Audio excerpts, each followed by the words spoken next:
তো অনেকে আমাকে বলছে যে ভিপি আসতেছে। ঢাবির প্রধান প্রবলেম হচ্ছে স্টুডেন্টস অটোনমি, মানে ছাত্রদের এখানে ভয়েস নাই। প্রত্যেক মাসে একবার করে ইভ্যালুয়েশন চালু করব। ভিপি নির্বাচিত হলে যে তিনটি কাজে সবচেয়ে বেশি এমফেসিস প্রয়োগ করবেন এমন তিনটি কাজ জানতে চাই।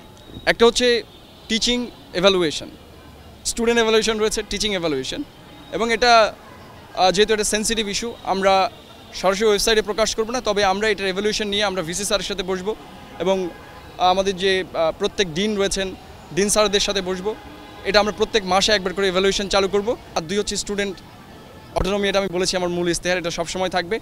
অ্যান্ড থার্ড হচ্ছে যে তাদের সাথে সবসময় কমিউনিকেশন রাখা। আমি বলেছি যে ভিপি হলে আপনি যেটা বলেছেন অ্যাভেলেবেল থাকবো কিনা, প্রতি শুক্রবার নামাজ পড়ে একটা হলে তো আমি মত বিনিময় সভা করতে পারি। সো আমি ওই হলে সংসদ নিয়ে এবং বাকিদের সাথে হলে মত বিনিময় সভা করব। আর যারা বাইরের স্টুডেন্ট রয়েছেন, আমরা নন রেসিডেন্ট বলি, তাদের সাথে তো আমার প্রতিদিন কমিউনিকেশন হবে, কারণ আমি রানিং স্টুডেন্ট, প্রতিদিন আমার ক্যাম্পাসে আসা লাগছে। সো ক্যাম্পাস টাইমের বাইরে আমি তো ডাকসু ভবনেই থাকবো যদি ভিপি হই। ওই টাইমটা অন্তত সন্ধ্যা বা রাত। আর ফোন নাম্বার তো রয়েছে, এবং আমি বাদে কিন্তু ডাকসুতে আরও 28 জন প্রতিনিধি রয়েছে যারা আমরা একসাথেই কাজ করব। এখানে তো আমি একা না, আমাদের পুরোটা মিলেই একটা প্যানেল হবে, তখন ইলেক্টেড প্যানেল। তো সেই জায়গা থেকে আশা করি এটা কমিউনিকেট করা ইজি হয়ে যাবে। শেকড় থেকে শিখরে একটা ফেসবুক স্ট্যাটাস থেকে আজকের এই যে ভিপি পদপ্রার্থী, এই জার্নিটা একটু জানতে চাই। স্ট্যাটাসটা দেওয়ার পরে আমি হচ্ছে টিএসসি আসলাম, তো অনেকে আমাকে বলছে যে ভিপি আসতেছে, বন্ধুবান্ধব বলছে ভিপি আসতেছে। তখন আমি ভাবি না ভিপি হব। তারপরে আমি একটা পোস্ট দিলাম ভিপি হওয়ার পরে যে আমি ভিপি হলে কী করতে চাই। তখন আমার কাছে একটা নতুন কনসেপ্ট আসলো যে ঢাবির প্রবলেমগুলো আমি একটু পড়ালেখা করেছি আগেই। ঢাবির প্রধান প্রবলেম হচ্ছে স্টুডেন্টস অটোনমি, মানে ছাত্রদের এখানে ভয়েস নাই। তো আমি এটাকে একটা টার্মের ভেতরে নিয়ে এসেছি, যেটা political term, autonomy and students. পেডাগজিতে আমরা পড়াই যে স্টুডেন্টের নিজেকে রিস্ক নেওয়া উচিত নিজেকে শেখার জন্য। আমরা করি না, বাড়ি বসে বসে নিজে ভুল করি, আবার নিজেই কেটে ঠিক করি, এটাকে লার্নার্স অটোনমি বলে।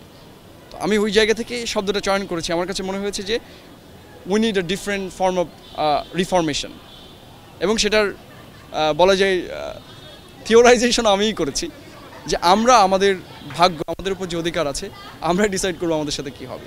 তো পরে এটা যখন প্রপোজিশন দিয়েছি, দেখি যে এটা মোটামুটি ইট ওয়েন্ট ভাইরাল। সামাজিক যোগাযোগ মাধ্যম থেকে শুরু করে ঢাবি ক্যাম্পাস, শামীম হোসেন এখন একটা ক্রাশ। না, এটা তো আসলে মানুষ তো মানুষকে পছন্দ করবে, এটা নিয়ে কোনো সমস্যা নেই।